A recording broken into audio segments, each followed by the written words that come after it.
Aggie. Who the f*** are you? You nothing. You nothing. You are nothing. And you will never be anything. Never. Colin. Anybody know who you are? You miserable, presumptuous, no talent. You obviously don't have the talent. And Mike, the ape man. You are everything that's gone wrong in this world. You are self-consumed, no talent, mediocre piece of shit. PTR Radio.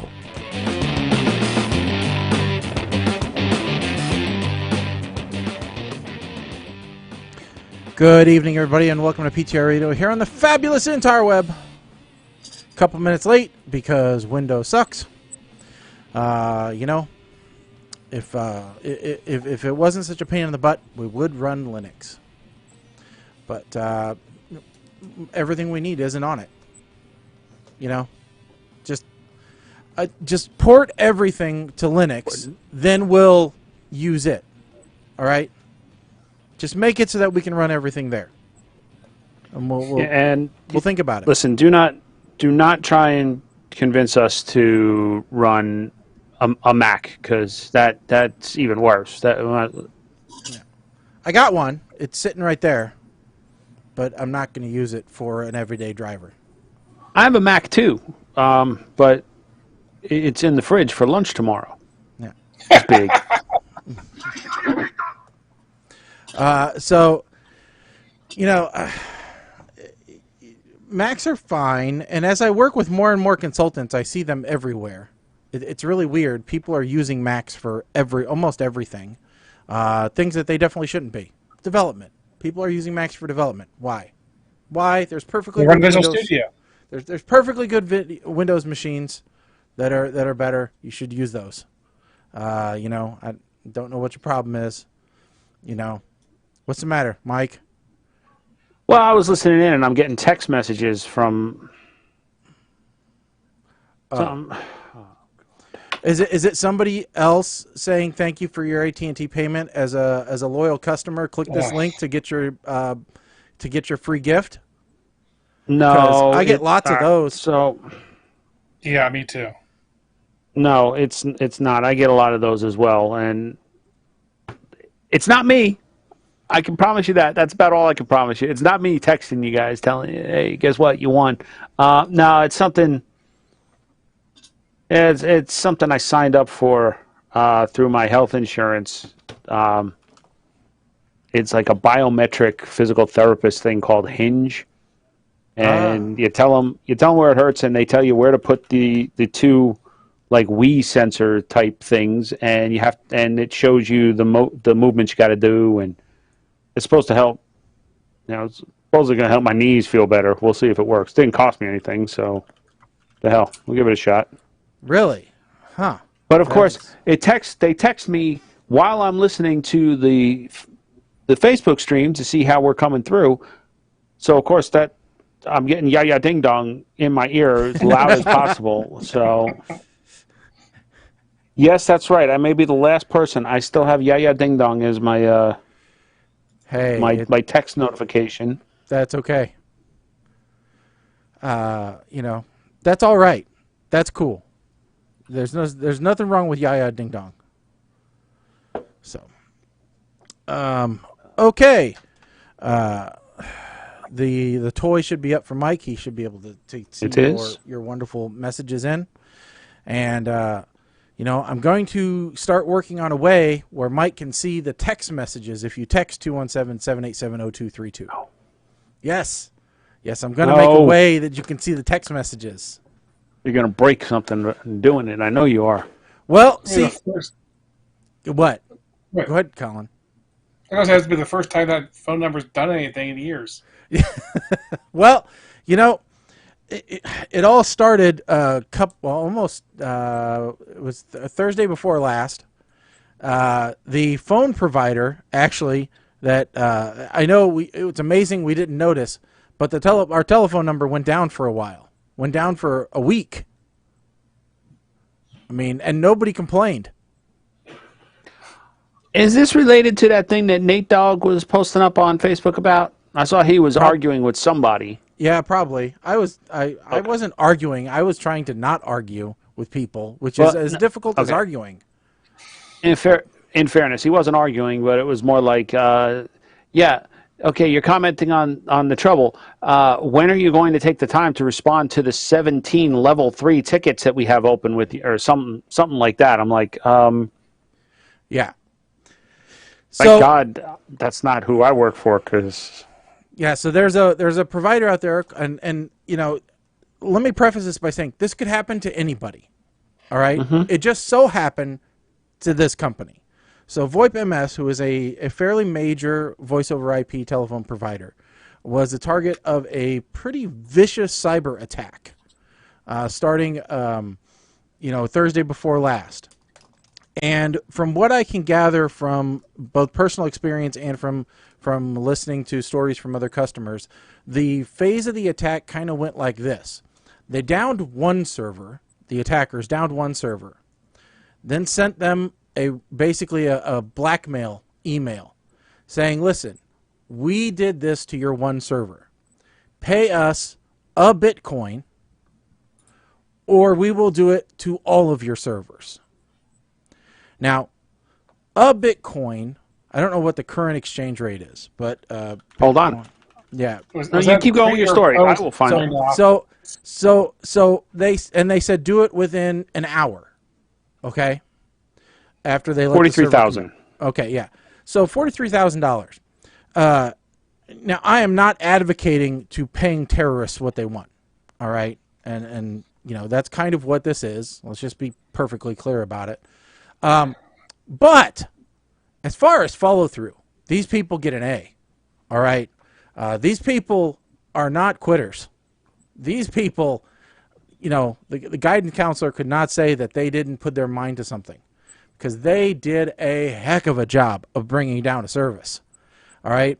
A service with over 100 points of presence servers crashed. All right? They just DDoSed this provider into the ground and kept on it. I mean, at one point I was wondering if VoIP MS was just trying to wait them out. But after like day 4, you can't wait them out anymore.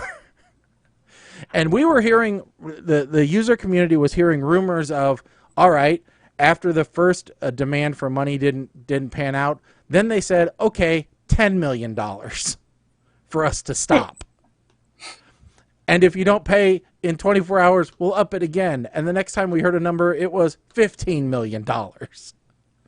And, you know, and eventually there was a note that leaked out that said, okay, this is Revil, the same people that downed, the pipeline for a day, and the same people that downed 3 other telephone companies a couple weeks ago in the UK.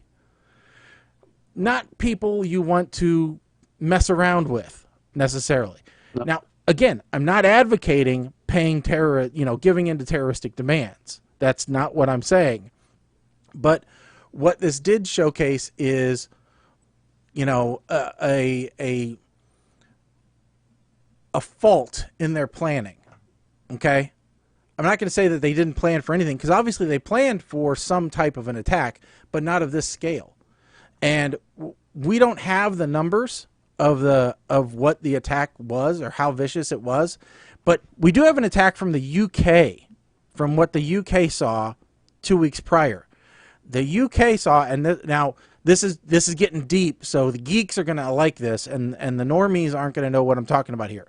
But according to previous reports, the UK outage, which was supposedly by these same people, and again, we don't know whether they're just impersonating these folks or whether it really was Revil, generated 450 gigabits per second traffic to their servers. Oh, wow. Now, I don't think there's anybody that is planned enough for that type of mitigation. Because I was watching a few things from Tom Lawrence of Lawrence Systems, and he was talking to somebody who designs huge networks for a living, like, you know, in bank industry, bank to bank networks and major backbones. And he goes, listen, the problem isn't, you know, the planning necessarily. It's sometimes it's just that the equipment you have and what you're trying to do, it's a processing thing, right? You can't mitigate that massive amount of an attack. There's just nothing that is designed to filter that much traffic that quickly to allow the good traffic still through. I mean, look at your home internet. Colin, you've got a gigabit. All right? Yeah, I got fiber. Yeah, so some businesses have 10 gig. But we're talking data center levels of bandwidth. What was the bandwidth that they were sending? 450 gigabits per second. So, all right. So 450 gigabits per second. You would have to have 270 100 gigabit links in order to process that much bandwidth per second.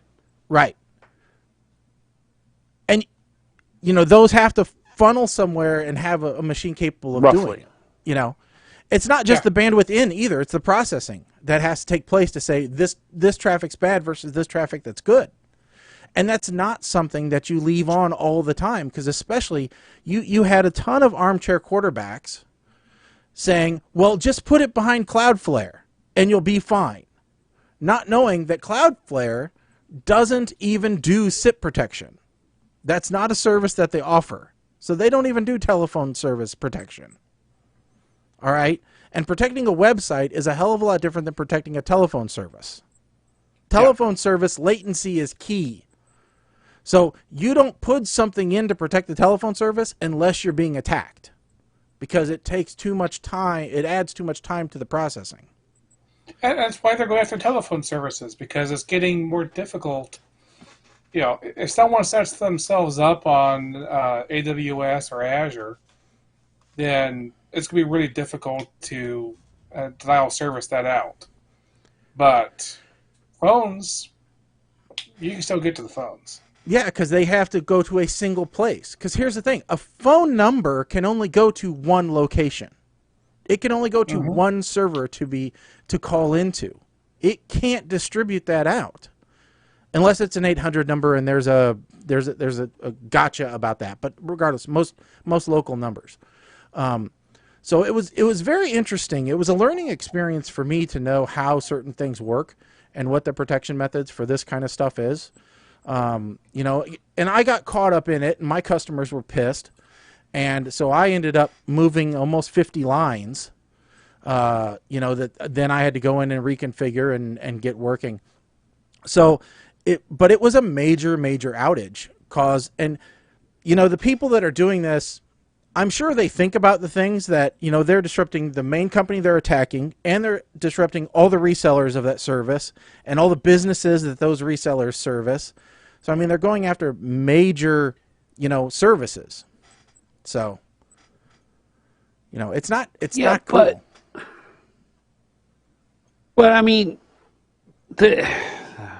Well, I guess I just don't understand the idea of doing something like that out of malice, because it's just not in my nature. But yeah, my wife kept saying, well, why do they do it? And my customers kept asking me, well, why do they do it? And I'm like, well, somebody at some point paid. Well, and that's the thing. They know that they're holding a company over a barrel because the customers are going to scream. One person causes an action that you have as a customer, you have no idea who caused it. But guess what? All of the customers affected suddenly are on that side. They are allies of the person because they want it ended as quick as possible. They don't care how. Right. And there's limited remedies towards that situation. Phone numbers not working, not ringing.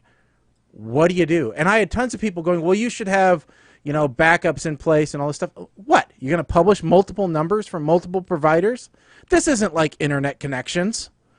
Yeah, I could bring in multiple internet connections from multiple providers, and if one goes down, I can flip over the other ones. Phone numbers don't work that way. No. So, you can put in redundant outbound lines, but that's not where the majority of your calls are, unless you're an Indian call center, who's or a spam company, or a fraudulent company. That's where you're okay at. But if you're a business, a restaurant, for example, your phone calls are incoming; they're not outgoing. So it was a very frustrating week for me dealing with that, because I kept going, well, maybe they'll come back up. Maybe they'll come back up. Because it took 3 days to port numbers out. 3 days where you're sitting twiddling your thumbs because you can't do anything. So, So I was reading this on ours. Someone was saying that if it is refill, it's probably not the original refill. Yeah. Apparently, they made a mistake a few months ago and tried to attack a U.S. oil pipeline operator. Yeah. And yeah, that was what made people fill up trash cans with gasoline. Yeah. So apparently, because it's a U.S. oil pipeline, the operators have connections back in Russia, and so that's why Revel has actually gone dark for a few months, because according to this post, they attacked someone who actually has enough Russian connections to get them in trouble. Yeah. So, like I said, it's and the thing that I was initially apprehensive about switching was, okay, this, as I said, this could happen to anybody. So whoever you go to could be the next target. So you may be trading, you may be jumping from one frying pan into the next one that just hasn't had its burner turned on yet. So there's always that fear, and you don't know. And you have to trust sales slime, which I hate doing. That's the problem, is you have to trust that when you say, hey, could you handle an attack like this? And they go, yeah, we got this, that they're telling you the truth. And who ever tells you the truth? Nobody. Other than PTR Radio, we tell you the truth and nothing but the truth. You know who tells you the truth? So if I'm asking your competitor about you, they're telling me the truth about you. Yeah. And I could be telling you the truth about the other competitor. So you're talking about each one. Because they're gonna tell me, no, he can't handle that. We can. Yeah. But so they're lying about themselves. But there is one person who will always tell you the truth, no matter what. Obama. No matter if Nicki Minaj. She will tell you about her cousin's boyfriend, a friend of her cousin's boyfriend who had swollen balls. Nicki Minaj will tell you how she is being blacklisted by the music industry and has been targeted because of her vaccination views, based off of the fact that her best friend's sister's cousin's boyfriend heard from a guy who saw a kid at 31 Flavors who was sterile after he got the vaccine. Yeah. But don't worry, because Nicki Minaj, in that same thought process, thinks she was invited to the White House to discuss her stance on vaccinations. Yeah, I'm sure that Fauci is... Have my people call her people so we can sit down and we can talk about this. We can put it up on the YouTube, and then they'll believe us.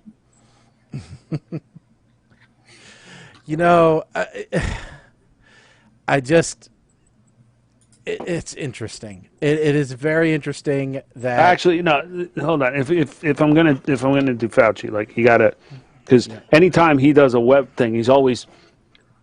Listen, it's very clear that when the people, in order to make sure that you're not going to become sterile from being vaccinated, you're going to have to get the booster shot. That's very simple.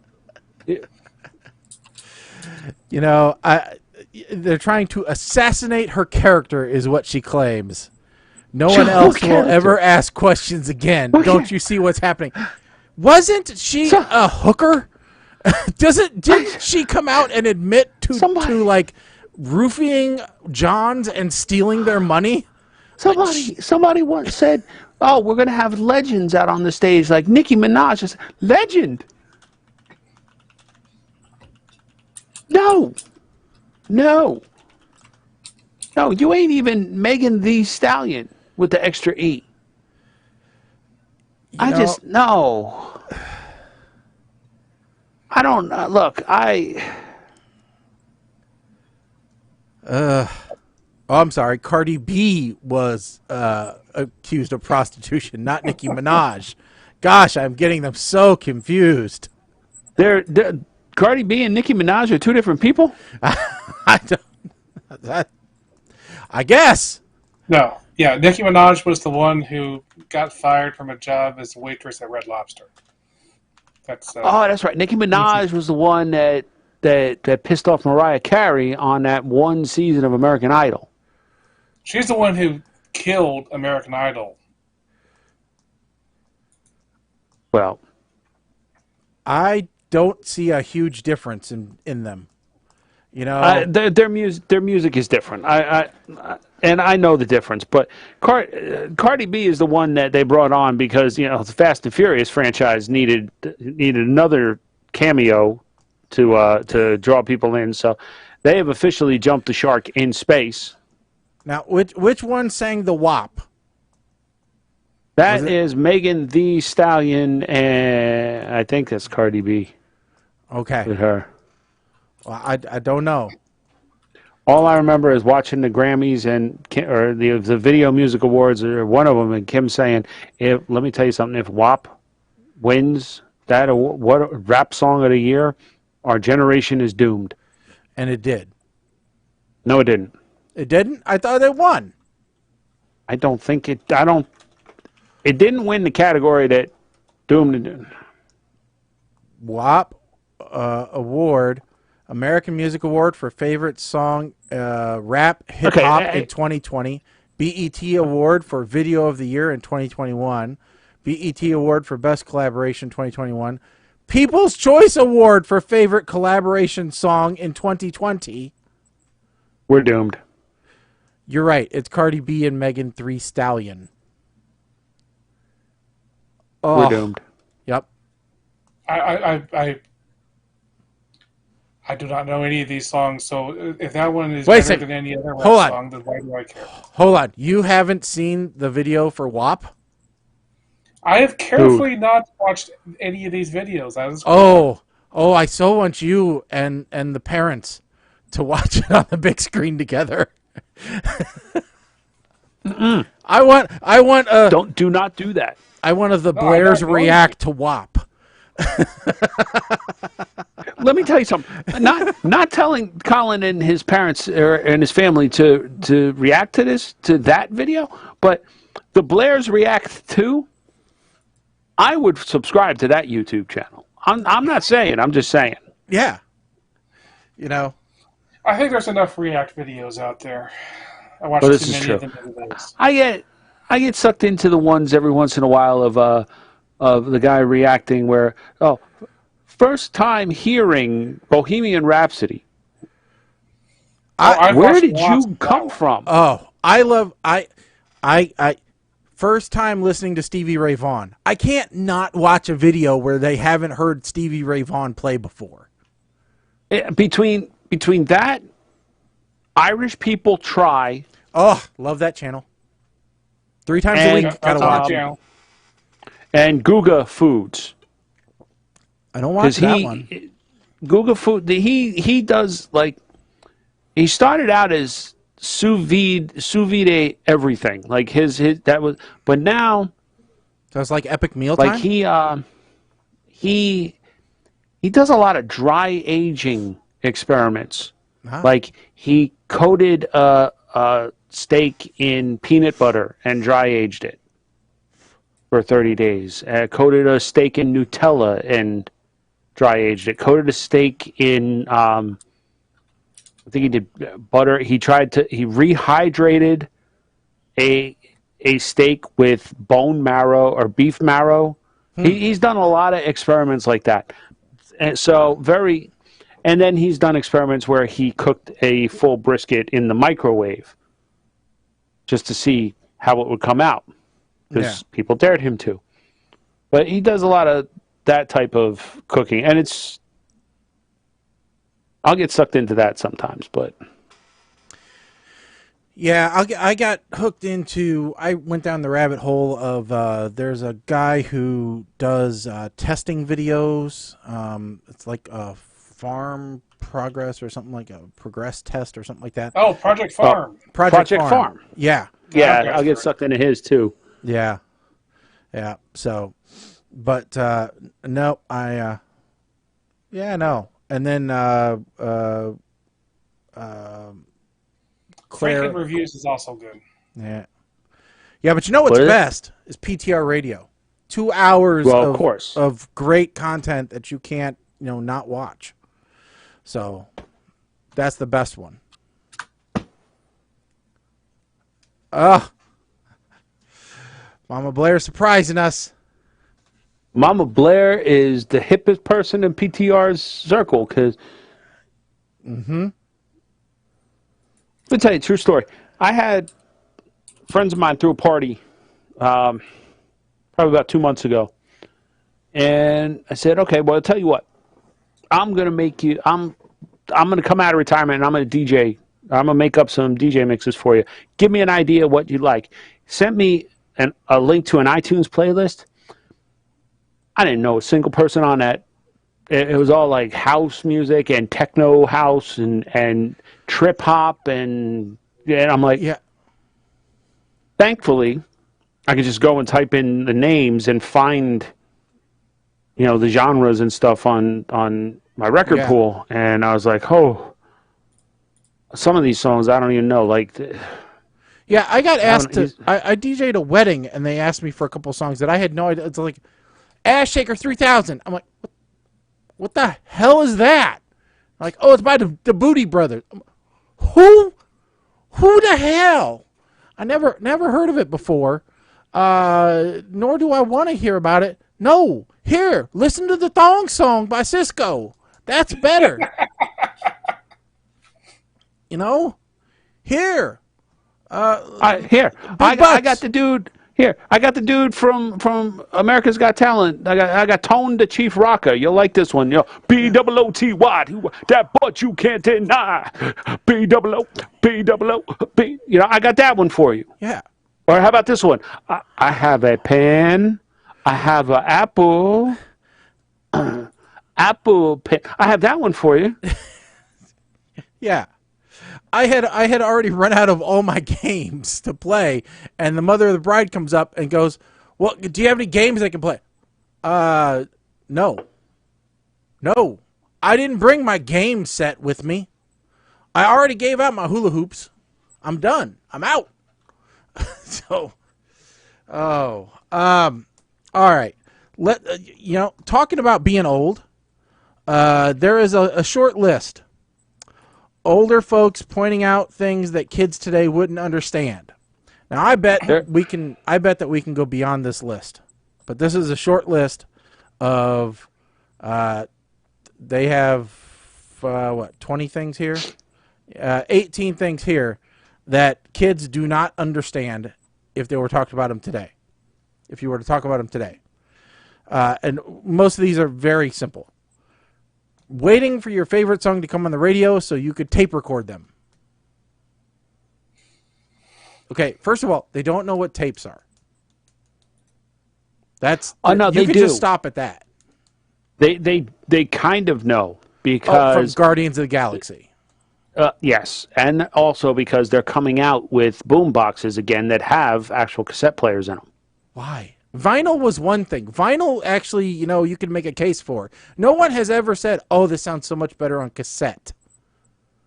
This is true. A really good tape recording can stand up to anything else. It's just that it was very unlikely that you'd get one. But that's a different YouTube channel to watch. Until you leave it in a hot car. That'd be tech mode. Writing down friends' contact information in address books. All right, I didn't have an address book. I had a Rolodex. Yes. When I started at work, I had a Rolodex. This was when Palm Pilots were first making their way into the workplace, right? Colin had every Palm Pilot. I think Colin, Handspring. I had a handspring. Okay. Going to Blockbuster and picking out movies. Well, yeah. And then getting mad because they were out of the movie that you wanted. But we didn't go to Blockbuster. People may know that because they just from seeing it in movies, though. Yeah. Like they don't understand the disappointment of getting there and finding out they don't have that movie. Well, what they don't understand is that sometimes you'd have to rent the VCR from Blockbuster because you didn't have one. I don't even understand that one. So. Well, no, you never had to rent a VCR before you could afford one? Oh, no. yeah. Yeah, that was a thing around here. Knocking on each other's house to see if they wanted to come out. No texting beforehand, just showing up unexpected. Yeah. Okay. Rewinding a movie after you watched it. This actually came up the other day because I'm in the middle of copying movies from VHS to DVD, and every one of them, my in-laws didn't bother to rewind. And I'm like, God damn it, be kind, rewind. You know, I tell my wife, I'm like, we should have brought the rewinder from his house as well as the VCR. We forgot the rewinder. Yes, having a separate component just to rewind tapes. Yep. But listen, in some households, that paid for itself because you paid that extra $1. Oh, yeah. If it wasn't rewound. Having to pay $1 if it wasn't rewound. Blowing into the bottom of a Nintendo or Sega game cartridge to get them to work. We explained that during a telethon show once. Yeah. And somebody listening actually changed that to their MySpace status or headline or something, or their AIM status. It didn't work. You took it out, put it back in, and then you could play Donkey Kong. Yep. Until it dried out because all you're doing is making it wet. Having to get off the computer because mom needed to make a phone call, or better yet, kicking your sister or your parents off the computer by just picking up the receiver and punching buttons because you wanted to make a phone call. Oh, no, even better, you only get your sister because she keeps talking to her friends, and it's after the time where it's supposed to be you can use your modem now. I think we all know the modem tones and the different baud rates that they go with. Walking to the shop with a handwritten note and $10 to buy Dad's beer. I'm not that old. I don't know that one either. That one's, you got to be pretty old for that one to work. Trying to fit a Walkman in your pocket? No. Well, I mean, we had bigger pockets back then. Yeah. Turning the TV to channel 3 to play video games. That was a thing. Now, I'll do it one better. When you had the little switch in the back that you had to flip. Yep, the little silver box. That interrupted the antenna. Yep. Rushing to go to the bathroom and get snacks during commercial breaks. That still happens. No, because now everybody can just pause. Yeah, now you got a DVR, but still. I'm going to skip 12 because it's stupid. No, it's not. No. Walking to school. Okay, we could just talk about that one. Walking to school. I'm pretty sure in my neighborhood, in a 3-block radius, there are no less than 17 bus stops for the high school. Because kids can't even walk 2 friggin' blocks. Thanks a lot, predators in vans. Now, there's got to be bus stops everywhere. We used to walk. We'd have 2 full school buses of kids at one street corner when I was going to high school. That was the bus for the high school. So, man, you better make sure to wear the right colors, or you could get cut at the bus stop. Having a 2 to 3 hour window on Saturday and Sunday morning when cartoons were aired if you slept in no cartoons. Yep. Bringing my memory card over to my friends so we could play all the characters that I unlocked. Yeah. Carrying school books and papers around under my arm because nobody had thought to use a backpack for that yet in the 70s. Or here's a better one, loose leaf binders. Yeah. Finding the TV Guide magazine to show what shows were on that night, or sitting there waiting for the TV Guide channel to scroll back. Okay, yeah, that one's kind of one. The TV Guide channel. Yeah, that's a classic. Yeah, and you'd watch the numbers, and inevitably you'd have to watch like 3 times. Yeah, because you'd miss. It scrolled too fast. Yeah. Oh, and the preview thing would take up half the screen. So you're only seeing 3 channels at a time. Walking to the television to turn it off and on, and using... Or change channels. Yeah, or well, not just walking to the television to turn it off and on, but asking who saw the pliers last to turn it on and off. The channel locks. Yeah, see, we were classy. We had a pair of vice grips that were latched on there permanently. Yeah, I mean, occasionally, our problem is sometimes you had to move them from the power and the volume knob to the channel, and so you had to take them one off and one back on, so they just sat on top of the TV sometimes. And finally, using a rotary phone. I had a rotary phone down in our basement, and it was a pain in the butt. That was the only rotary phone in our house, but it was a pain. But no. The best had to be, though, the rotary phones back then were typically hardwired into the wall, and you rented them from the phone company. Well, this one wasn't rented, but it was definitely hard. It was definitely, it was wired. But I do remember our first cordless phone, my first cordless phone, because I bought everything new in the house. With the antenna, and actually had a switch to turn it on and off? No, mine had a little rubber duck antenna on it. It wasn't an extendo like, Zach's.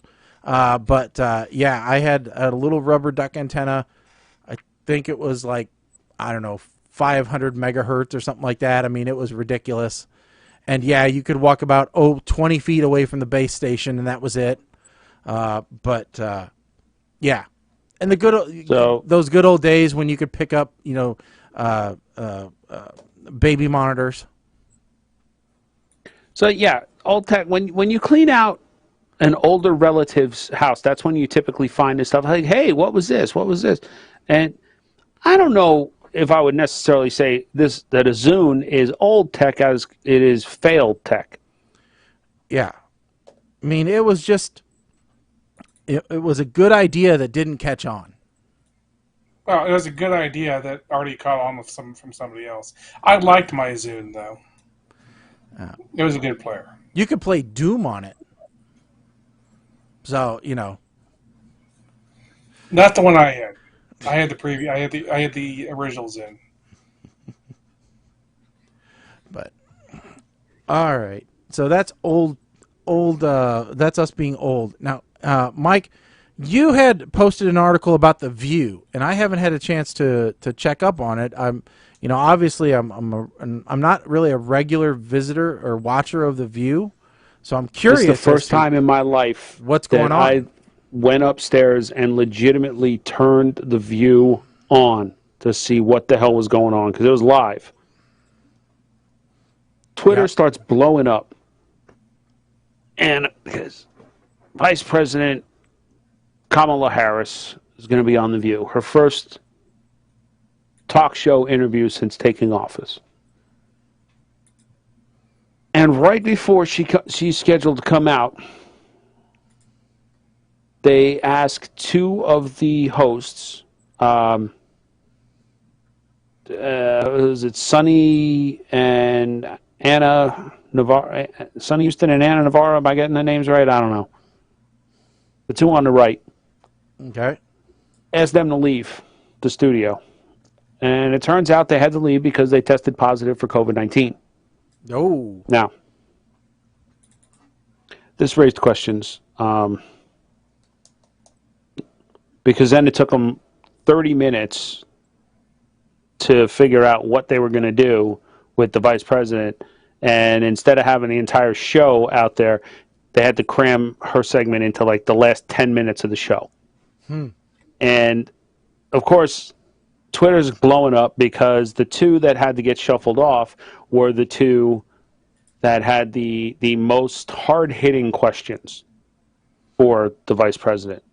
Okay. Add to this that later on they're told that at least Anna Navarro, I think. Am I getting the names right? Somebody check Anna on this. and Sonny. We do know about that the first names are right. Okay, so Anna, turns out that she took 3 tests after that, and all were negative. So the test was a false positive.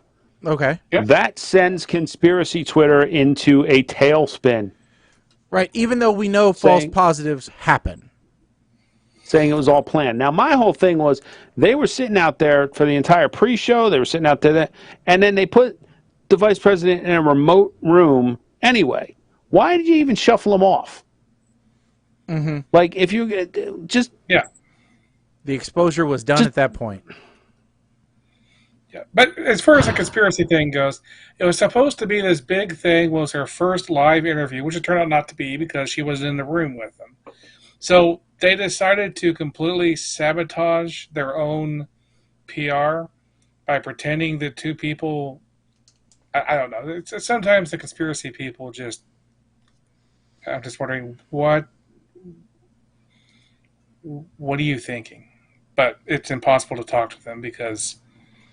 Well, the leading theory is that the test was just a way of getting these two off of the panel so that they couldn't ask the hard-hitting questions they wanted to ask and put the vice president on the spot. That was the leading theory. Yeah, which doesn't make any sense. Which, you know... But see, they didn't even participate virtually. That's the other thing. So I don't know. But in the end, everybody's talking about The View. And, of course, Whoopi wasn't there either, because Whoopi's home with, I don't know, sciatica or something. I don't know. But Whoopi's the only reason to watch. The fact that I actually turned on The View to see, and again, this is my conspiracy theory. This was all planned out well ahead of time just to get their ratings up, to get people tuning in. Yeah. Yeah. But then everyone would see that they are incapable of actually running a TV show and never watch it again. So, I don't know. It doesn't seem like a very good conspiracy theory. But the irony is that just a week before, and this is, I hate even possibly delving into this, but just a week before, I was asking the question on Twitter. It wasn't even a week. Has anybody seen Kamala? Not that I'm looking for her, but I'm actually concerned about her well-being because I have not seen or heard about her in quite a while. That's the way vice presidents work, though. Yeah. I mean, you know, we didn't see Joe that much, except for in memes. We didn't see Pence that much. This is true. You know? It's true. Hey, the vice president gets sent out to things that aren't going to be big camera things. Because if it was a big camera thing, you'd send the president. Yeah, he gets sent out as like goodwill ambassador to stuff. You know, he gets to go to funerals and weddings and all the other stuff that the president doesn't get to go to. Yep. You know, he gets to preside over Congress. You know. If you're really important, you get the president. If you're sort of important, you get the Secretary of State. And if maybe someone thinks that you're kind of interesting, you get the vice president. Well, at this point, I'm going to get like the director of education, like 47th in line for succession. Right, which means that you're in an episode of Battlestar Galactica, and then now she's the president. Exactly. But that's okay. Or designated survivor, you know. Speaking of Battlestar Galactica, Colin, you're really excited about. Oh, I'm extremely excited. So, okay, it's half excitement, half trepidation. Okay. Uh-huh. So, on Wait, the what? good side, we're getting a new Babylon 5. It's going How to the be hell are you showrun by J. comparing this to Michael Battlestar Galactica? I don't know. I was just trying to get there. But it actually no, it actually isn't. I will bring it back there, so it actually does make sense. So I'm bringing back Babylon 5. It's being showrun by J. Michael Straczynski. It's going to be on the CW. So hopefully the CW doesn't destroy it. But it is going to be a reboot, just like Battlestar Galactica, okay? So Or just like the Connors or the Wonder Years. No, that's not a close enough job. Shaggy, you made my damn nipples twitch talking about Battlestar Galactica, and there's no connection here. No, the Connors was a continuation. This is not a continuation. This The is Wonder a Years. brand new show using the same basic idea of the original show, just like Battlestar Galactica was not a continuation of the original Battlestar Galactica. It was a reimagining using the same basic plot points.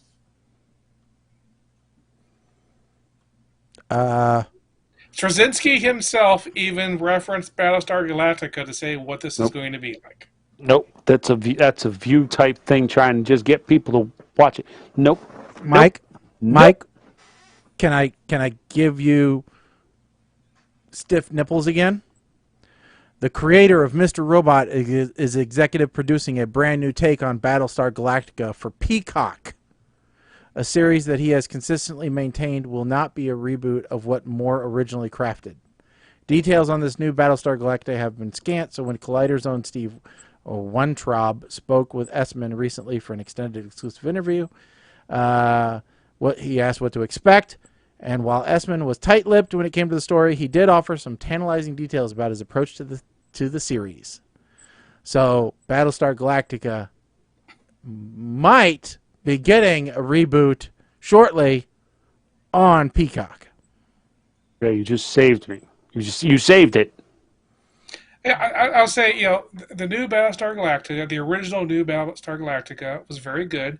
They took a lot of the ideas of how to do a TV show from Babylon 5, and they ran it up, and it was good. But Babylon 5 was still the first one. It was still the best show of all time, and I'm very much looking forward to its reboot. Well, okay. I might as well talk politics at this point, because I can tell there's no debating this one.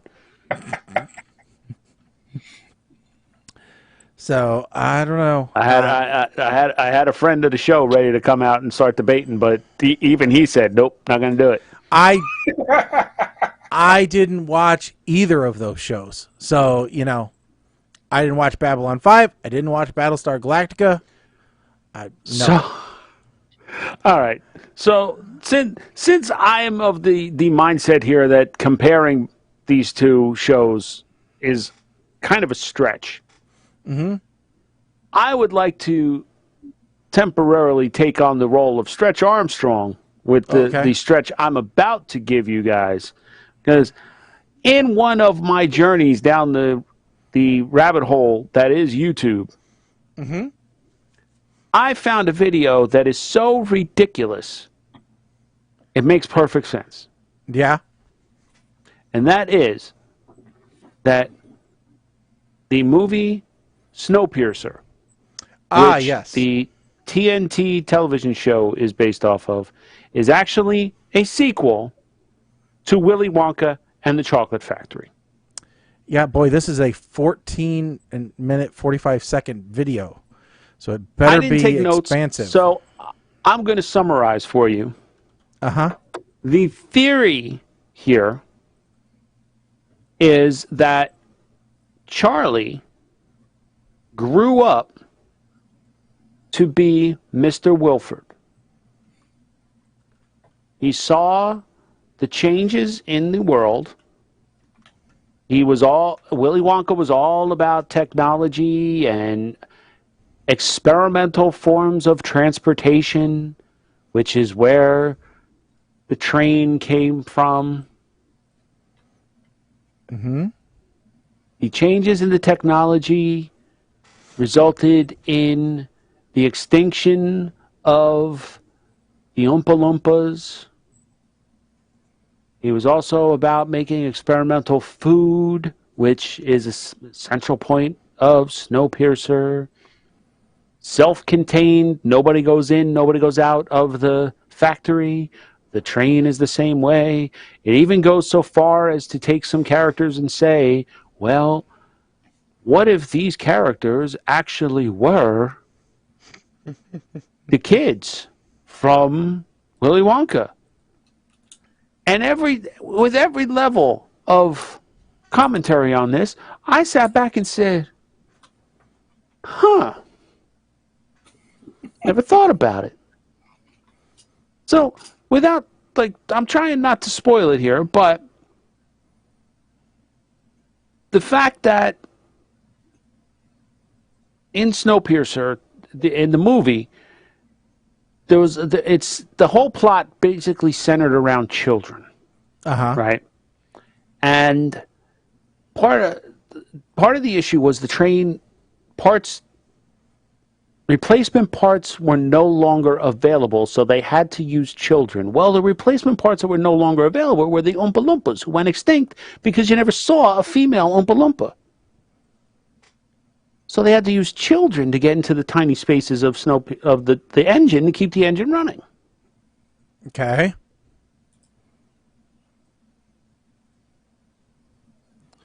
I get what you're saying. I get it. I just don't know that I definitely don't like it. Sounds weird. Well, I mean, it's very weird. I love all these nutso fan theories, because the more they put together, the more you understand. As Mike said, I think earlier when he was putting this up, you understand why people believe silly, stupid conspiracy theories. Yeah. You know, my favorite's always been the Pixar theory that tries to put every single Pixar movie together into being a cohesive timeline of a single world. Yeah. Yeah. So, speaking of trying to put things together, I'm going to try to put together our next video clip and a news story. So you guys see if you can come up, because I know you guys didn't watch this. See if you can come up with what the connection is. All right? Okay. See if this works. Oh, there we go. Maybe. Hold on. I can't. I'm going to be hear it. late. I have the plumber here right now, and he's fixing my sink. You guys hearing that? Mm-hmm. Okay. Yeah, I've got to go. Bye. Hey, sir, how's it going? You're just gonna need a new spray valve, and then it should work properly. Were my pipes dirty? I don't know. I just checked the spray valve and the tailpiece. Did you clean my pipes? No. I just checked your spray valve and tailpiece. Do you want to clean my pipes? Do you want me to clean your pipes? Maybe. Okay. Just let me know if you do. I bet I could handle a pretty big pipe. You mean like a 2? I don't know. I mean, your system was built to be a 1.5. That's what you currently have. I can install a 2, but I have to rip everything out, and that's going to cost you north of $3,000. Oh, I don't have that much money. Yeah, well, it doesn't really make sense to do it anyway, so. Well, maybe if I can figure out another form of payment? You mean like a check? Yeah, that's fine. No, I mean like maybe if you take care of my pipes, I can take care of your pipe.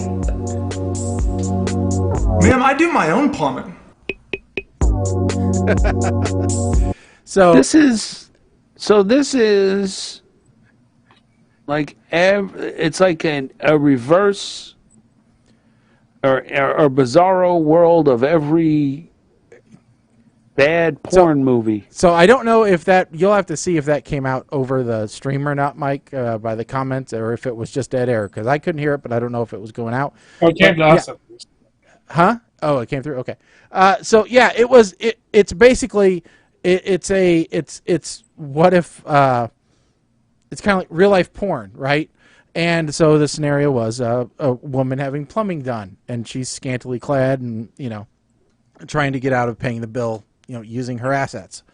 And so I came across it and I thought it was kind of funny. I've also seen other ones where it's like, if country lyrics were real, and all kinds of, this guy does some pretty interesting ones, and country song lyrics were real. And so they've got this one, and then they've also got one that is, what was the other one? The other one was, woman stuck in washing machine. So stuck in a washing machine. Okay. Yeah. So, anyway, you may or may not be familiar with those tropes. But anyway, so I thought this might be a good introduction into the fact that the porn industry is starting. This is news because I thought that they already had one. They're starting a lobbying group.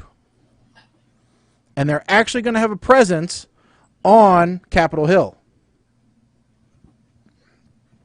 As well, they probably should. You know, and some of this is in response to some of the Trump era changes that were made or were proposed to be made specifically to Section 230. Now, Section 230 actually pertains to us to some degree, which is interesting.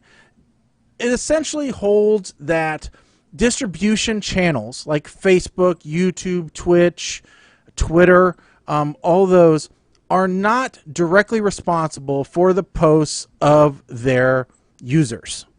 All right?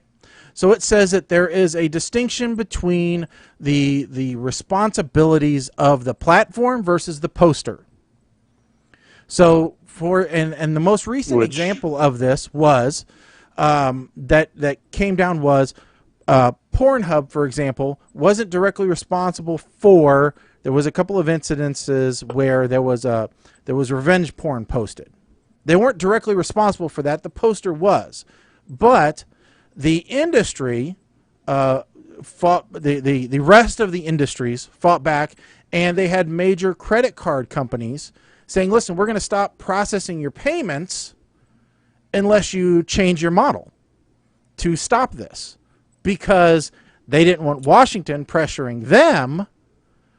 Yeah. You know, so because if Washington can't apply pressure one way, they'll apply pressure a different way. So I don't believe that not one bit. Yeah, it's weird. It's kind of like a mafia thing. So, you know, I mean, go figure. So, and what the most recent one also is the OnlyFans, right? OnlyFans. We talked about this on the last show. OnlyFans was having trouble with their payment processing and their banking. The banking was saying, "Listen, you guys are really getting into porn now, and we're not sure we want to deal with you anymore if that's the direction you're going to go." And so OnlyFans knee-jerk reaction was, "Okay, well, we're gonna ban porn," and then they had to come back and say, "Oh, wait a second. The creator community said we can't do that, so we're not actually going to do that." Well, and you know, the credit card companies started this a little while ago, before regulations actually officially passed about vaping. Mm-hmm. Credit card companies stopped processing payments to certain sites that sold vaping equipment. Yep. And we talked before about the same thing happening to marijuana distributors. Even though it's been decriminalized across the country, they still, basically have to have huge safes to hold all their money because they can't deposit it in a bank. So what the porn industry is doing, specifically the Pornhubs, the OnlyFans, those kind of ones that are directly affected by this, is they have gone and they have created a free speech coalition, which is a trade organization for the adult entertainment industry.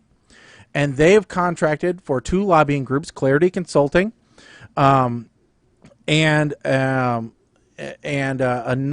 DC-based lobbying firm, which will be the first group to register to lobby on the Hill on behalf of the porn industry. So it's an officially registered lobbying group. They're going to get paid $30,000 per quarter to lobby Congress and the executive branch, including the Treasury Department. And the reason why they're doing this is because they say there's a vacuum of information about the sex industry in general and what it is and what it isn't. And their hope is to change the mindset of Congress and get it to be, legitimized and stop people, demonizing the work. According to the Free Speech Coalition, our workers vote, they pay taxes, they're strong members of the community, and they deserve representation. And I got to say, I can't argue with that stance. They do. I agree. They absolutely do. Yeah, you know, every industry deserves representation, regardless of what you morally feel about it. Okay, just because their morals don't align to your morals, it doesn't mean that they should deserve any less representation. And this is kind of what I said when we talked about the Pornhub story. It's not the credit card company's decision or role to decide what is morally correct. Yeah. Legal is one thing. I understand that. But legal typically is, when you're talking about credit cards, legal is a black or white issue. Yeah. Meaning it's either legal or it's not. Cash, cash transactions is a whole other. Yeah. It's not their job. It's not the bank's job to determine moral high ground. Yeah, and you can't say that those in Washington, D.C. have a higher moral compass than the porn industry, because we've seen the stories that have come from the legislators and the things that they've been found guilty of. I remember a conversation about a certain blue dress and some cigars. All right? Tell me that wasn't hinky. All right? It was. It absolutely was. So, yeah, there's also, there's tons of things, and they deserve representation. So that's, and I'm not saying that I'm endorsing pornography or discriminating against pornography, but I'm saying that they have a right to representation, just like anyone else has a right to representation. So, I just thought it was an interesting story about that they hadn't had representation before. It's, Well, I also think that, you're going to see porn stars standing arm in arm with dancers from like TikTok, Yep. with musicians, with animators, you're going to see them with a lot.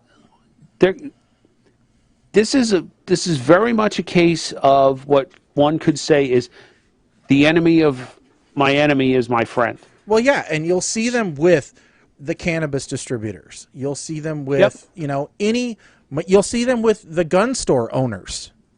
Any marginalized industry who is being incorrectly persecuted because of their chosen profession, and a perceived danger in processing. Yeah.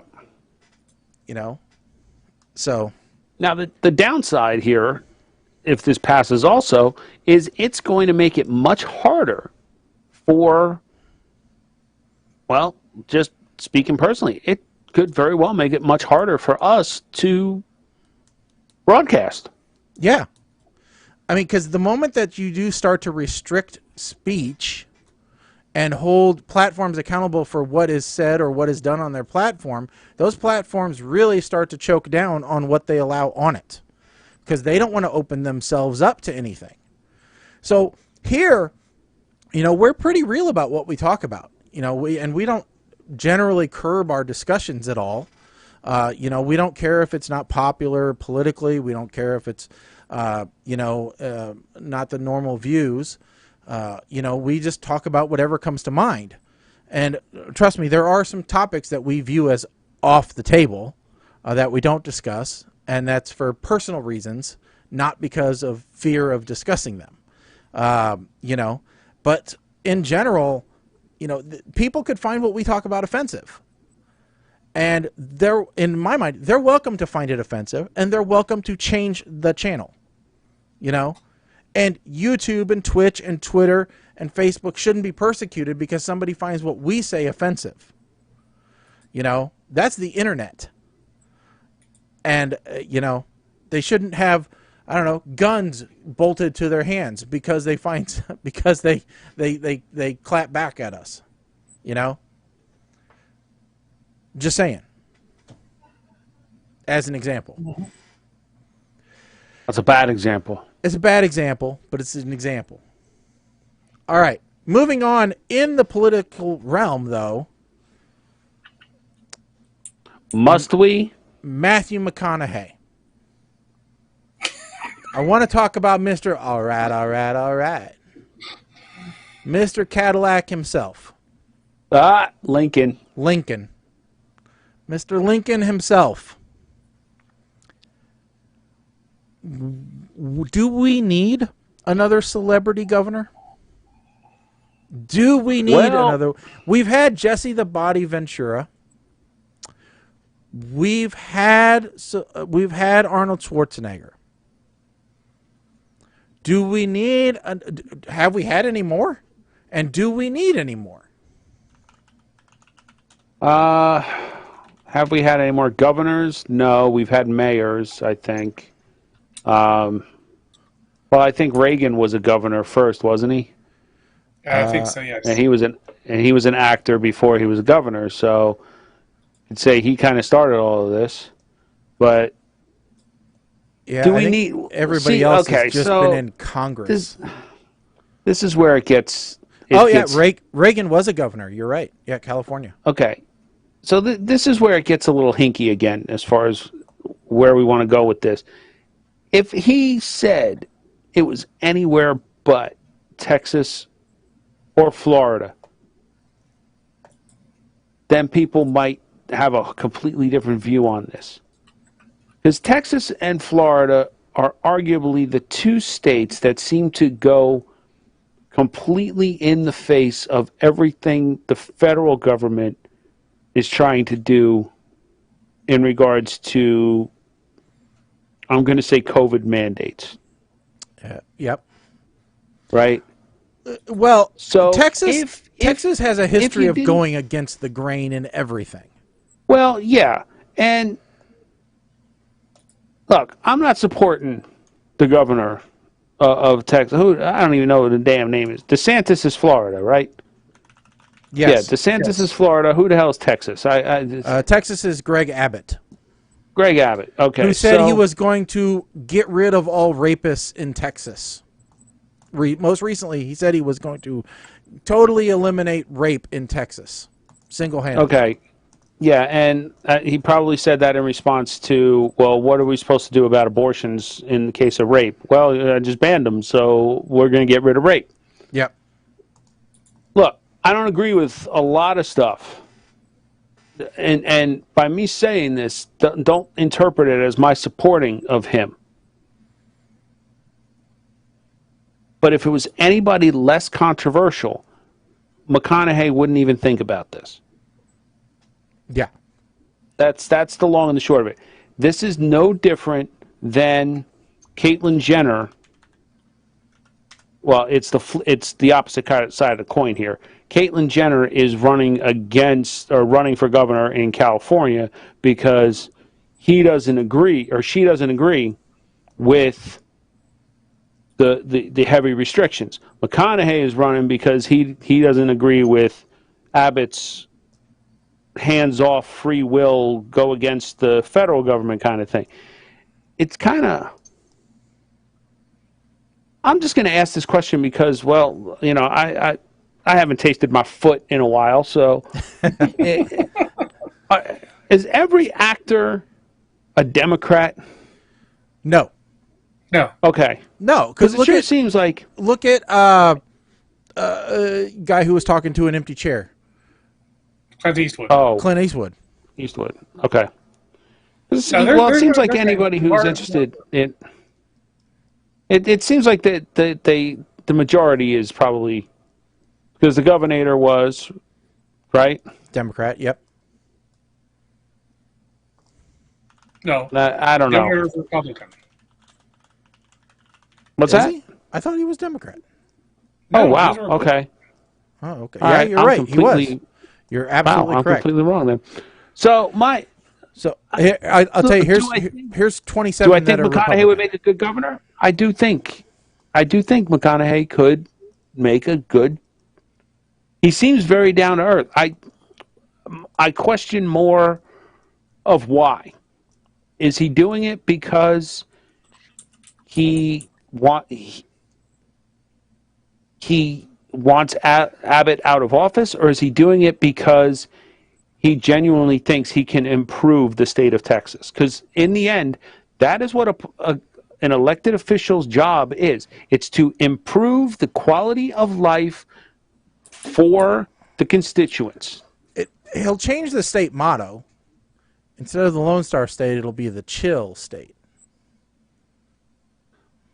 Here, by the way, here's 27 Republican celebrities: Candace Cameron Bure, Melissa Joan Hart, Kelsey Grammer, Christy Swanson, Tim Allen, Caitlyn Jenner, James Woods, Arnold Schwarzenegger, Clint Eastwood, Elizabeth Hasselbeck, Gene Simmons. That's a surprise. Nick Mangold, Stacey Dash, Spencer Hawes. Oh, God. Jerry Bruckheimer, Scott Baio. We forgot about him. Now, that was... Roseanne Barr, Antonio Sabato Jr., Dennis Quaid, Ted Nugent. How did we forget the Nuge? John Voight, Dean Cain. Dean Cain makes another appearance on the show. One of these days, we got to get him on the show. Okay. How many people are on this list? 27. Okay. Isaiah Washington. We're almost done. Conor McGregor, although he's Irish. John Ratzenberger. So Cliff from Cheers. Meghan McCain and Catherine McPhee. All right. Meghan McCain, she out because she's only a celebrity because she's a Republican. Conor McGregor's out because he's not a U.S. citizen. I don't know. I honestly, I think at this point Texas should probably just secede from the nation. Should we just call them South Central America? Can we trade Texas for, I don't know, Puerto Rico? This way we don't have to make new flags. All right, Texas, you're out. What? Puerto Rico, you're in. And how about we do this? How about it becomes like 50 states and the territory, and every year the lowest ranking state gets booted out and the other one comes in. How about that? We take it based off of education. Where you rank in education? It's like, I don't know, because New Jersey's not. We're strongly mid-pack if we're lucky in education. But as far as hatred, New Jersey is the most hated state in the nation. So I'm putting my neck on the line by saying this. If it comes to a vote, New Jersey's out. Literally, Texas, I can guarantee that. Literally, American Idol. We vote a state out. The little states are going to go first. Rhode Island, sorry about your luck. Yeah, but if Rhode Island comes out and all right, it's more like Puerto Rico. You want to become a state. I understand. In order for you to become a state, somebody has to go, because we're not changing the flag. Yep. And if it's going to wind up being, unless Texas jumps up and says, I volunteer as tribute, then New Jersey is going to be the one that's going to be voted out because we are the most hated. Possibly. And then we're going after Cuba next, I think. I think Cuba would embrace us. If Cuba decided to become a state, the irony here is if Cuba became a state and Florida got eliminated. Booted. Yeah. There would be some sweet irony in that. I don't know exactly what the joke is yet, but give me a minute. I'll find it. Well,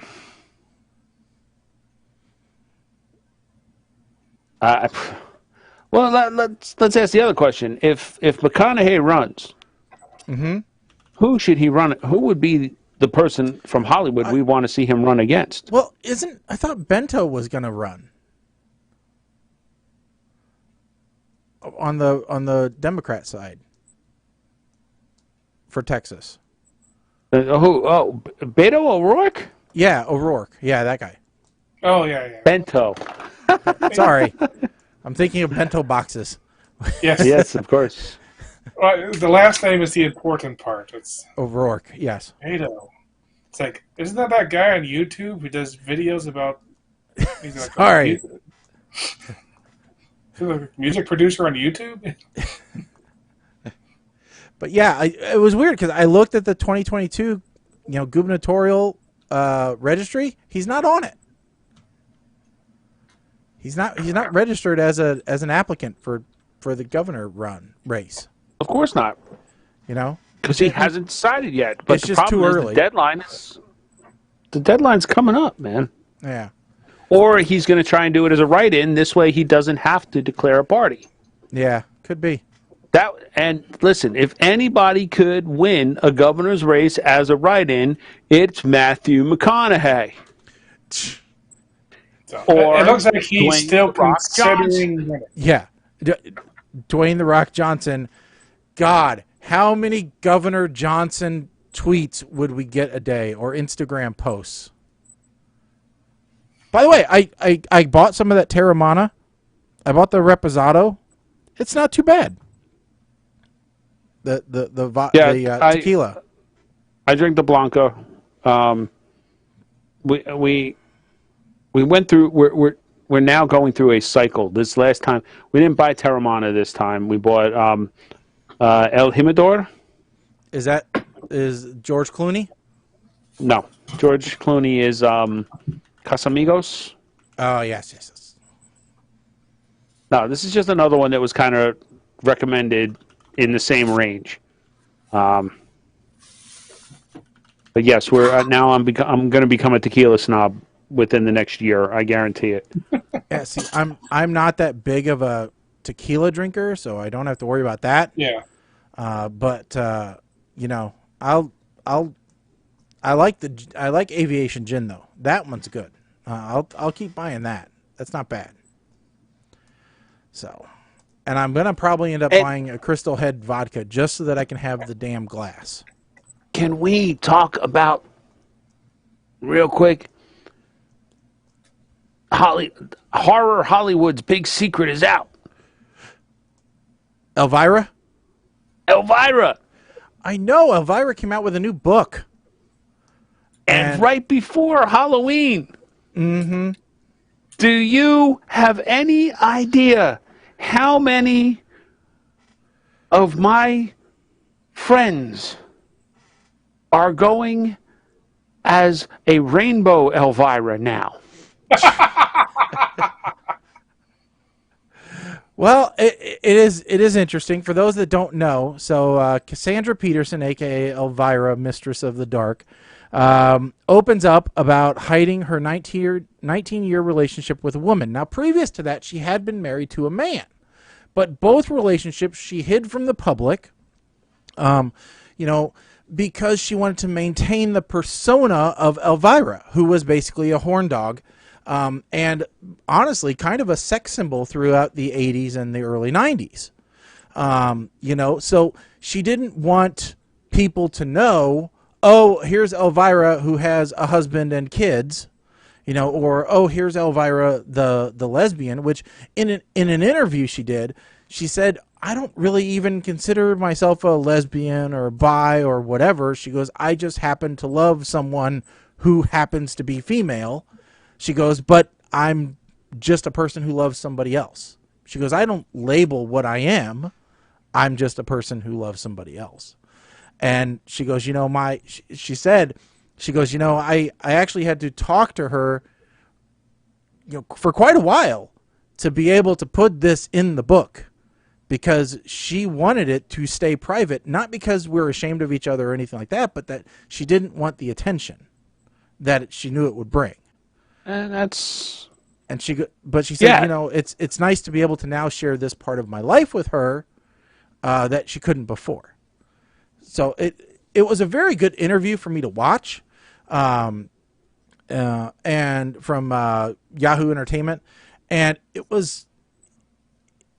it also talked about some of the letters that she'd received throughout the years and how she had become this like spokesman for the LGBT community that she had never intended on doing, mostly because Elvira was such a strong, confident persona, that was different, that was weird, and that, gave people somebody to rally behind and to look up to even if that wasn't what she was trying to do herself, you know.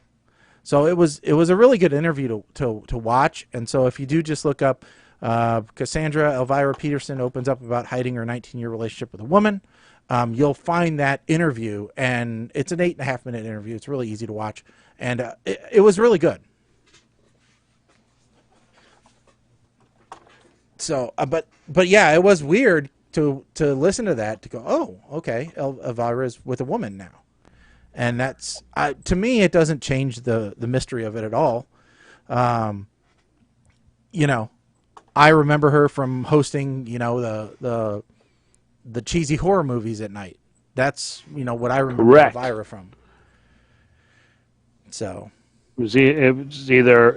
she was on one night and Rhonda Shear was on the next. Yep, in USA Up all night. You know, what's she doing these days anyway? Rhonda Shear. Okay, she's still alive. Okay. Yeah, because it was Rhonda Shear or it was Gilbert Godfrey. Yeah. And you prayed it was Rhonda Shear because Gilbert's voice got grating after a while. Well, it started with Gilbert, which was interesting. And Caroline Schlitt, then Rhonda Shear. Yeah. So, boy. But she talks about how, like I said, she had to keep up the persona. So she kind of, you know, she had a character to preserve to everybody. So, well, so that's kind of interesting because that goes in line with Hollywood today, where the whole, you know, the person, it's equally important that the person playing the character represents the character. Yeah. Yeah. So, I mean, you look at Chris Evans, right? Captain America. Well, he's got to be Captain America on screen and off screen. You know, he's got to be just as true blue and you know, star-studded, and the same thing. No, I was actually going the opposite way with it. How it seems there's a bigger push, like with Apu on The Simpsons.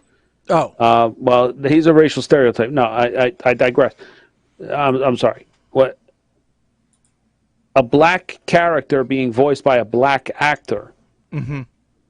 And a gay character being played by a gay actor. A handicapped of any type where there's character being played. Truth in casting. Yes. That's a good way to put it, yeah. But I think I've seen it's like you don't necessarily have to have a gay actor playing a gay character now. But if the character is supposed to be in any way camp or just very stereotypically gay, then you really better make it an actual gay actor. So that you're not making fun of gays with a straight. Exactly. Yeah. I mean, I think that goes along somewhat with the conversation we had on the last show, which is movies you can't make again. AKA, you could not put Robert Downey Jr. in blackface and make Tropic Thunder today. Yeah, that one's debatable. I think I don't think so. Listen, you could, but any actor that takes that role on is basically committing career suicide. That's going to be. Could you make it again? Yes, you probably could. Could he stay in blackface the entire movie? No. But would he get raked over the coals for it and get? Yes. Would any actor take on that role knowing the criticism that was coming? Probably not. Yeah, it's not. I mean, that's.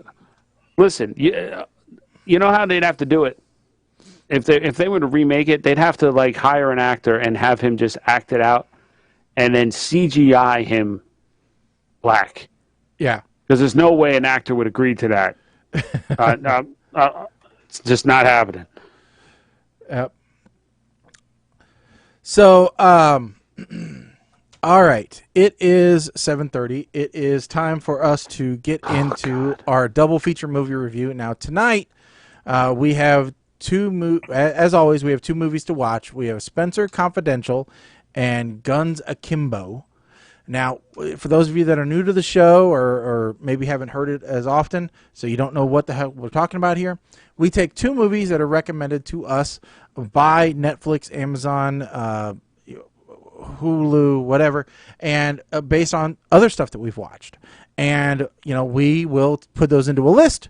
Then with random number generator grabs two of them. We watch them. We tell you if they're worth watching or not. We rank them anywhere from shnikes to puke and let you know, again, whether it's worth taking the time to actually watch them or not. So, probably first up is Guns Akimbo. And as normal, I think I'll let Colin kick this off. So, Colin, tell us what you thought of Guns Akimbo. So, Guns Akimbo. Now, first off, we should be having this run lately of not just movies that are suggested by Netflix, but movies from the same production company. So, this is another Saban Films production. Like, we just had one of those last show, too. And I will say, this particular movie had some of the most producer credits I've seen in front of a movie. I mean, was there any cheap production companies that were not involved in this? I do not know. Guns Akimbo. So Harry Potter himself is the lead character, and Daniel Radcliffe, and so he's a programmer, and actually there are elements to this movie that remind me of Free Guy. So he, just like the character in Free Guy, in the real world, he's working for a company that's basically doing one of those awful mobile games that just steals money. So he decides to go out and be a troll in message boards for this site where bad guys are forced to fight each other, like a fight club for bad guys. He says he's fighting trolls, but he's being a troll. So there seems to be some messaging problem there. Anyway, he pisses them off. So they come and knock him out, and when he wakes up, he discovers that he has a handgun bolted to each one of his hands, which gives you lots of Edward Scissorhands type scenes of him trying to do things throughout the movie, not having any fingers because his pointer finger is permanently attached inside this gun. So if he accidentally moves his finger, then he's firing the gun. He's trying to open doors and stuff and firing bullets in random places. So the bad guys also basically put him in with this. There's this other crazy woman who's been killing people all over the place, and so he has to kill her, and she has to kill him. And thus there's a chase, and he's not the smartest character you've ever seen. But when you go into the cops and you have guns attached to your hands, don't take your hands out of your pockets. Tell the police what's going on first. That's pretty simple. Of course, it wouldn't have helped because we found out later that that doesn't necessarily getting the cops on your side in this particular case wasn't necessarily going to help. I'll just put it that way. This is a very good example of how a truly terrible movie can be made better by good acting. Daniel Radcliffe is a very good actor, and he manages to make this movie acceptable. I'm not going to call it a good movie. I'm not even going to say, if you're a Daniel Radcliffe fan, you should probably watch this movie. If you don't care about Daniel Radcliffe, don't bother. But I am going to give it a smirk. All right. I'll run next, and then Mike, you can clean up. All right. So I agree with Colin. This had the most, production company intros that I have ever seen. I think there was 15 minutes worth of little 30-second blurbs about different production companies and special effects and everything else before the movie even started. All right? It was absolutely ridiculous. I had finished my dinner by the time the movie started. Then the movie gets going. It's super slow. It's super depressing. And then he gets knocked out. So he's a internet tough guy who goes a step too far, and then he gets knock on his door, gets lights out, and then you start to see, okay, suddenly this has turned into basically Saw. All right? Or what I perceived as Saw. And it's at this point where I start to think, I might ripcord. I've never ripcorded before on a movie, but I might do it because this isn't my style. And so I let it go a few minutes more till he wakes up with guns on his hands, and then he shoots his picture in his living room, and then there's close-ups of his hands with these bolts going through them, and I'm like, yep, next channel, next movie, I'm out. This is not what I signed up for. I don't mind funny gory. That don't bother me. But that was just a stretch too far. So here is my question. How much money does Daniel Radcliffe owe somebody? All right. Because I thought he got paid pretty good for all the Harry Potter movies. But from what I can tell, looking at his IMDb, he has just said yes to everything. I didn't know that he was Bruce Willis poor. All right? Or Nicolas Cage poor. But evidently he must be. Because all the movies that he's got coming out after this one and before this one, he's trying to be an action star. Escape from Pretoria, Lost City of D, Beast of Burden, Swiss Army Man, where he plays a dead guy, by the way, for the whole movie. Swiss Army Man, he is dead. Victor Frankenstein, What If, horns. Horns. He has goat horns in that movie. All right? Man, if you need to crash on somebody's couch, you can come here. All right? It's not that bad. Just, I'll loan you my couch. It's okay. So, listen, Danny, you don't have to do this crap. You can pick better movies. All right? So that's what I got to ripcord this one, and that's a did not finish for me. All right, Mike. Wow. Shaggy tapped out. Wow.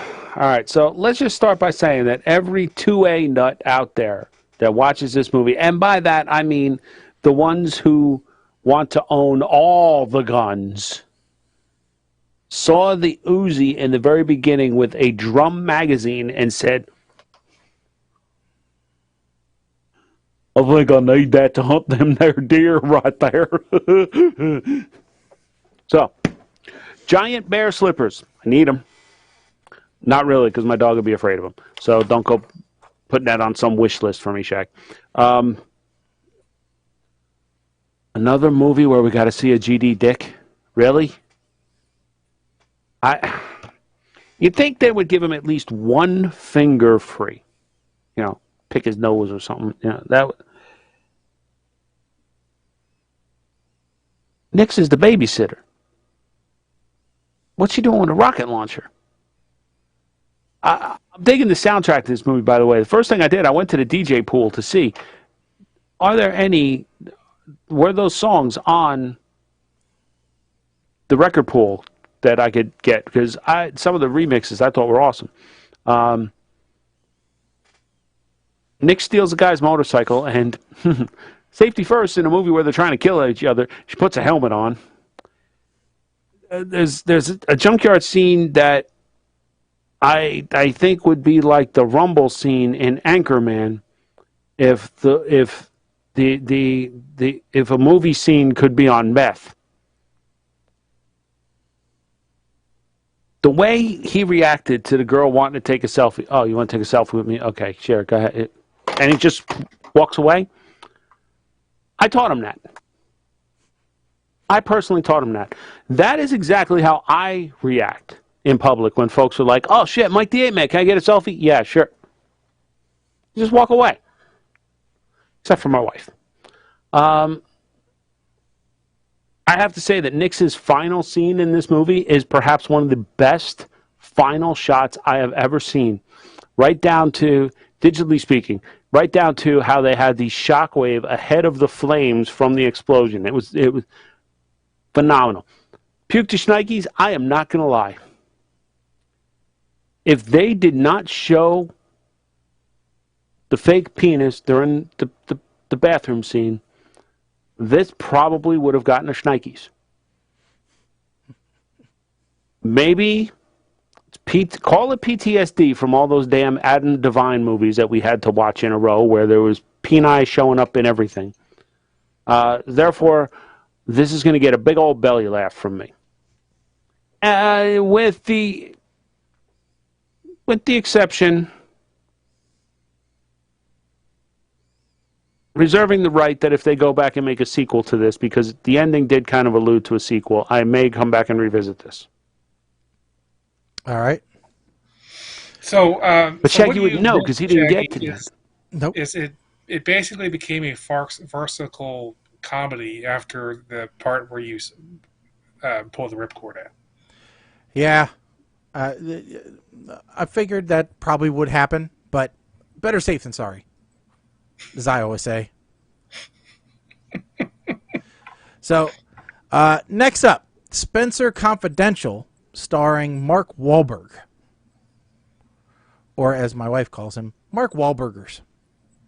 All right, Colin, you're up first. Oh. Okay, so first off, I'll just say this is not... I'm not going to not grade this movie, but I will say that this is basically a movie, okay? This is not in our usual genre of bad movies. This is in the genre of actual movie that probably would have been in movie theaters if it wasn't for the fact of, COVID. That being said, it's a movie about a cop who got in trouble, went to prison, got out of prison, found out that there were some conspiracies going on between people he knew, and it's played by Mark Wahlberg, and the cast is good. There's nothing bad about this movie other than if you want the genre of movie, there is a short-lived TV series called Life that I highly recommend you watch instead. But I don't know. It's standard. It's standard. Slightly actiony, dramatic Boston police movie. I mean, it's just like every other one of the other ones like it, which is great, especially if you're in a mood for that type of movie. I want to give this a smile. All right. Smile from Colin. All right. So this one I did watch with the wife. She fell asleep about halfway through it. The biggest question she had is, who is that guy? That guy. That guy. The old guy. The boxing old guy. Alan Arkin. And then she kept asking me, what did they say? I didn't understand that. What did they say? It's because she doesn't speak Southie. All right. She hasn't heard enough Southie to get it all the time. But for me, it was a pretty enjoyable movie. I like the idea of, cop who went to prison, who then got out, and wasn't on a revenge kick, was gonna get out, and then suddenly gets drawn into this, and feels the need to right the wrongs, and to look out for the little guy. And I really did enjoy Mark Maron, as the reporter. That was good, and Winston Duke played that shy, that kind of reserved, silent, tough guy in this. And there was a scene which, if you watch the preview, you'll see the scene where Mark Wahlberg and Winston Duke are sitting at a table going between guns, and Winston Duke, whose name is Hawk in the movie, takes the sawed-off shotgun, and Mark Wahlberg's character Spencer goes, "No, you don't get the cool gun." He goes, "Listen, my name is Hawk. I get the cool gun. Your name is Spencer. You do taxes." And that's one of the funniest lines in the whole damn movie. And if I ever have an opportunity to use something similar, I'm going to do it, because that is just great. All right. There's some funny stuff throughout the entire movie. There's just little sprinkles of it, though. So it's not like a Lethal Weapon comedy action. This is an action comedy. So, like when you hear the testimony of Mark Wahlberg's character, when the judge says, "How do you plead?" and he says, "Guilty." And then he says, "Do you have anything to add before I sentence you?" And he goes, "The guy deserved it." It's little things like that really help. Post Malone is in this movie, so if you're interested in Post Malone at all, he does have a few little cameos in here. But it's an interesting movie with, I think, some pretty good acting in it, and they did leave a little bit of room for a sequel. And since this was based on a set of books, who knows whether they actually will do a follow-up or not, but the opportunity's there should they want to. Like I said, I think it's definitely an interesting film, and especially if you like that Boston Irish police force type vibe to it, then I think you'll really enjoy this movie. I'm going to give this a grin, which is a step above smile, and go from there. So, Mike, you're up next. I thought grin was right below. Maybe smile. It's an S-eating grin? Yeah, I think so. Okay, that one. Okay. Look, I'm not going to lie. I have been avoiding this movie since it came out, mainly because I'm sick of Mark Wahlberg. Post Malone, for those who didn't know, that's who he was talking to in the library in the opening scene. Have you ever looked at somebody in a movie or on a TV show and you could smell them? I could smell Post Malone through the screen. And it's a mixture of patchouli and old gym socks. These guys ain't got no Amazon machete, that's for sure. I think I need to upgrade my machete game, because these guys are walking around here with some serious machetes happening. Wait, they might actually be swords. Okay. So, best line of the movie when he starts talking about when he goes to try and get security footage, and like, no, there's no tape. There's no. It's in the cloud. What the F is the cloud, man? That whole conversation, I have to admit, I started laughing hysterically about that one, because trying to explain what the cloud is to someone, listen, the cloud is just another computer somewhere. That's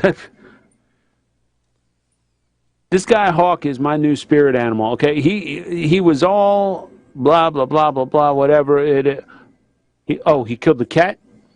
Dude went ballistic on the guy's car because when he found out that the guy killed the cat. My new spirit animal right there. I'm going to go with the machete game again. And at the end of this one blatantly set up to be a sequel.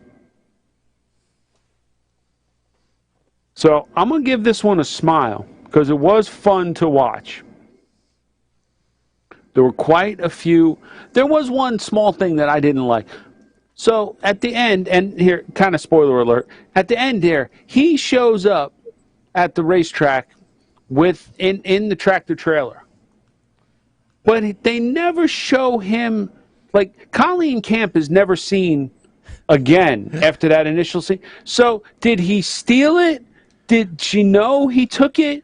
Did he like pass the test and convinced her that he should? Did he bang her in the bathroom to get the keys? I mean, we don't know how he got the truck, and they made it a huge plot point, or they made a couple of scenes about it. About you got to earn the right to drive Black Betty. So I'm a little disappointed about that, but so I'm giving it a smile. But if they make this a sequel, I am bumping it down to a smirk. Because this is not allowed to become a series on Netflix for the fun-sized white rock. Okay?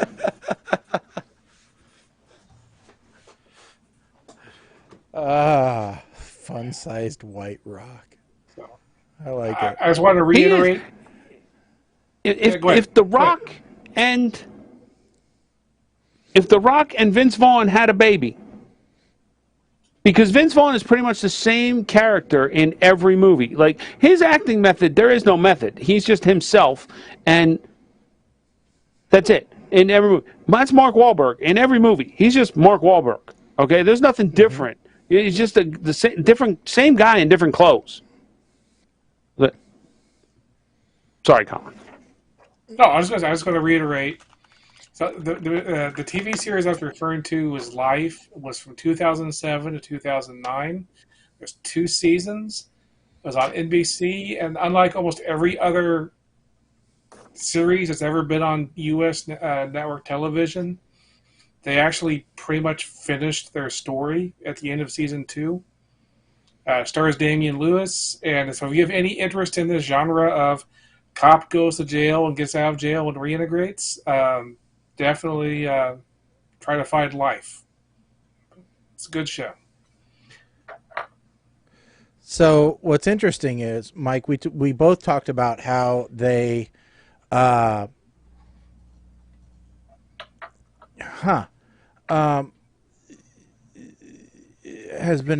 it was queued up for a sequel. Well, turns out that author, this is built on a line of detective novels, that there's 40 novels in the series. And it was the basis for Spencer for Hire, the TV show. That makes sense. So, yeah.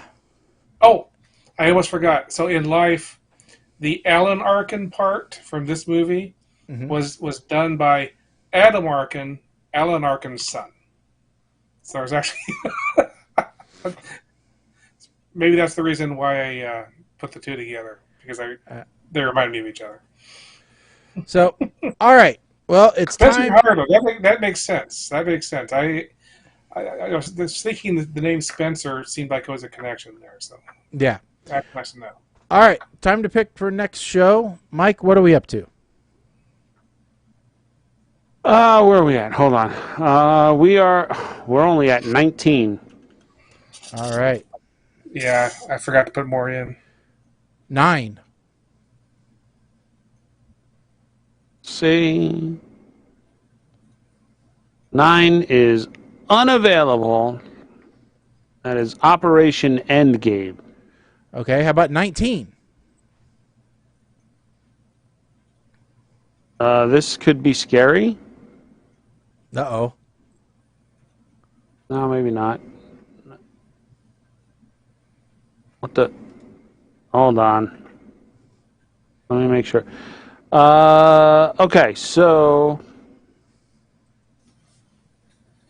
I just want to make sure that this is not subtitled or dubbed. Okay. What movie is it? The Paper Tigers. The Paper Tigers. Oh, no, I don't think it is. I think I watched the trailer, and it is not. Okay, no, it is. We're good. Okay, hold on. Let me copy it over. Where to go? So that is a comedy action film.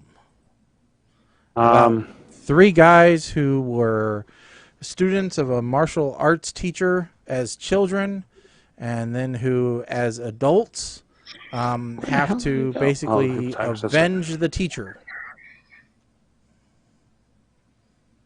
All right, let me put this over here. All right, and go ahead. 12. 12. I'm so not gonna. Nope, unavailable. Thank God. 14. It's a YouTube movie. Dead or Alive, chick fight game, B grade Mortal Kombat. Okay, this one you got to find it for me. Okay. The Last Witch Hunter. Oh, yeah. So this is Vin Diesel. This is a real movie. Yeah, it is. It's a good movie. It is not on Netflix. Oh, where else is it? It's free on Peacock, but I don't know where else we might be able to find it. So, well, I have Peacock, so I'm game if you guys are. I have Peacock as well. I believe I have Peacock, so I will have to find it. If not, I will find it another way. So, yep, that's good for me. The Last Witch Hunter. This is a Vin Diesel, 2000. Not the current TV series. No, this is a 2015 American fantasy action film where Vin Diesel is an immortal witch hunter who must stop a plague from ravaging the entire world. I think I've seen this before. Received generally unfavorable reviews from critics. But we're not your average critic. So, you never know what we're going to give it. We could give it a Schneikes across the board. Could. Probably won't. But we could. And that is what matters. All right. So, with that said, where the hell is it at? I don't see it. There it is. So with that said, folks, you've been listening to PTR Radio on the fabulous interweb. I want to thank every one of you for tuning in, downloading, listening to the show, telling all your friends about it. Don't forget you can check out PTR Radio on your favorite social media at PTR Radio, Facebook, Twitter, Instagram, Twitch as well. We want to hear from everybody that's been listening to us. Please just drop us a line. Let us know that you subscribed, that you check out every show. Let us know what you think. If there's ways that we can improve, if there's ways that we can make things worse, just let us know. We're always up for listening to you. Drop us a line, either show at ptrradio.com or any of our social media channels is fine too.